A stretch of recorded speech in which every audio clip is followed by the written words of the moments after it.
بسم اللہ الرحمن الرحیم۔ ایسے انسان جن کے سر گھوڑوں کی طرح ہوں، ایسے انسان جن کا چہرہ ان کے پیٹ پر موجود ہو، انسان کے جن کا سر تو انسان کا جبکہ دھڑ پورا سانپ کی مانند ہو اور وہ اپنی ساری زندگی زمین پر رینگتے ہوئے گزار دیں، نیز ایسے انسان جن کا دھڑ تو ایک ہو مگر سر دو ہوں۔ تو ناظرین، یہ سب باتیں سننے میں تو فضول اور محیر العقول معلوم ہوتی ہیں، مگر حقیقت میں یہ سب سچ ہے۔ ایسے انسان اسی خطے پر جسے ہم زمین کہتے ہیں رہا کرتے تھے اور عام نظر بھی آیا کرتے تھے۔ یہ کون سی مخلوق تھی؟ کیا یہ انسان تھے یا کچھ اور کیا ان کا ذکر کسی کتاب میں موجود ہے؟ تو آئیے ناظرین، انہی سب سوالوں کے جواب آج کی ویڈیو میں تلاش کرتے ہیں۔ یہ اس وقت کی بات ہے جب انسان اس زمین پر نیا تھا اور ابھی اپنی نسل کا آغاز کر رہا تھا۔ ہم آپ کو اپنی پچھلی ویڈیو میں بتا چکے ہیں کہ انسانوں سے پہلے بہت سی مخلوقات اس دنیا پر آباد تھیں، اور جب حضرت آدم اس دنیا پر تشریف لائے تو ان کی باقیات موجود تھیں۔ ناظرین، حضرت آدم کی نسل میں سے اکثر افراد نے ان مخلوقات سے نکاح کیا اور اپنی اولاد پیدا کی۔ ان کے باہم ملاپ سے ایسی مخلوق پیدا ہوئی جو انسان اور دوسری مخلوقات کا امیزہ معلوم ہوتی تھی۔ کافی عرصے تک ان انسان نما مخلوقات سے یہ دنیا بھری رہی اور مختلف جزیروں اور علاقوں میں ان کا مشاہدہ بھی کیا جاتا رہا۔ اب سوال ابھرتا ہے کہ ان مخلوقات کا نام کیا تھا؟ تو جب ہم کتب تواریخ کا مطالعہ کرتے ہیں تو ہمیں بہت سے نام ملتے ہیں، جیسا کہ نمنما، املاک، انسان الاقرب وغیرہ۔ نیز ہمیں مزید مطالعہ سے نظر آتا ہے کہ یہاں اس زمین پر ایک مخلوق وانر بھی آباد تھی جو انسانوں کے ساتھ رہتی تھی، اور اس مخلوق کا ذکر ہمیں ایک عظیم داستان رامائن میں بھی ملتا ہے۔ یہ مخلوق بندروں سے مشابہ تھی مگر یہ بندر نہیں تھے۔ وانر مخلوق کی تفصیل ہم کسی اور ویڈیو میں بیان کریں گے۔ ناظرین، 800 سال قبل لکھی گئی ایک عظیم کتاب عجائب المخلوقات میں ان تمام مخلوقات کی تفصیل موجود ہے۔ یہ کتاب عربی، فارسی اور اردو زبان میں موجود ہے۔ اس کتاب میں ذکر ہے کہ اس دنیا پر ہزاروں سال قبل جب موجودہ دور کی تہذیبوں کا وجود نہیں تھا، اس وقت یہاں مختلف اقسام کے انسان آباد تھے جو کہ انسانی آبادیوں کی بجائے بیابانوں اور جزیروں میں رہا کرتے تھے۔ ان کی زندگی بھی عام انسانوں سے الگ ہوتی تھی۔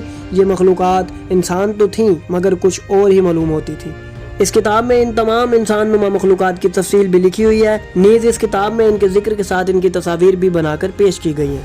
اس میں مذکور ہے کہ ایک انسانوں کی قسم ایسی تھی جن کے سر تو انسانوں جیسے تھے مگر ان کا باقی جسم سانپ کی مانند تھا اور وہ زمین پر رینگتے تھے۔ اس طرح وہ اپنی تمام زندگی جیتے تھے۔ ایک قسم ایسے انسانوں کی تھی جن کے پر اور سونڈ ہوا کرتی تھی۔ ان کے جسم پر باریک باریک بال بھی تھے۔ یہ کبھی دو پیروں پر چلتے اور کبھی ہوا میں اڑا کرتے تھے۔ یہ مخلوق بھی انسانوں کی طرح نظر آتی تھی اور اس زمین پر رہتی تھی۔ ناظرین، آپ حیران ہوں گے یہ جان کر کہ ایک قسم یہ بھی تھی جن کے سر گھوڑے کی مانند ہوتے تھے، ان کے جسم پر بھی دو پر ہوتے تھے اور وہ بھی اڑا کرتے تھے۔ نیز ایک قسم وہ تھی جن کے دو سر ہوتے تھے اور ان کی دم بھی ہوتی تھی۔ اس جیسی مخلوق بھی اس دور میں عام دیکھی جاتی تھی۔ ناظرین، ہم آپ کی حیرت میں مزید اضافے کے لیے آپ کو بتاتے چلیں کہ دو سر والی مخلوق تو امام علی ابن ابی طالب کے دور میں بھی موجود تھے۔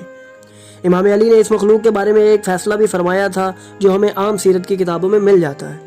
وہ واقعہ یوں ہے کہ ایک ایسی مخلوق امام علی کے پاس لائی گئی جس کا ایک دھڑ اور دو سر تھے، اور اس کی وراثت کے بارے دریافت کیا گیا کہ کیا یہ ان دونوں کا الگ الگ حصہ ہوگا یا اس پورے وجود کا ایک حصہ شمار ہوگا۔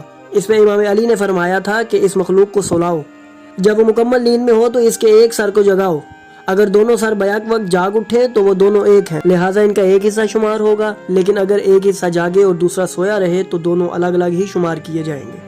تو ناظرین، اس واقعے سے یہ تو ظاہر ہو گیا کہ اس طرح کی مخلوق امام علی کے دور میں موجود تھی، لہٰذا یہ افسانہ تو نہیں ہو سکتا۔ ان کی تفصیل بہت سی تاریخی کتب میں ملتی ہے کہ ایسے وجود دنیا پر موجود تھے۔ ان جیسی مزید مخلوقات کی تفصیل ہم انشاءاللہ آنے والی ویڈیوز میں بھی بیان کریں گے اور ان کے مختلف واقعات کا بھی ذکر کریں گے۔ اور صرف انسان ہی نہیں، اس طرح کے جانور بھی اس دنیا پر رہتے تھے جن کا سر اور دھڑ الگ الگ ہوتے تھے، اور ان کا وجود بھی مختلف کتب میں آپ کو دکھائیں گے۔ اگر آپ کو ہماری یہ کاوش پسند آئی تو ہماری ویڈیو کو لائک کریں اور اپنی قیمتی آراء سے ہمیں کومنٹس میں آگاہ کریں۔ نیز اگر آپ ہمارے چینل پر نئے ہیں تو ہمارا چینل سبسکرائب کریں اور بیل آئیکن کو بھی دبا دیں تاکہ آپ مزید آنے والی ویڈیو سے مستفید ہو سکیں۔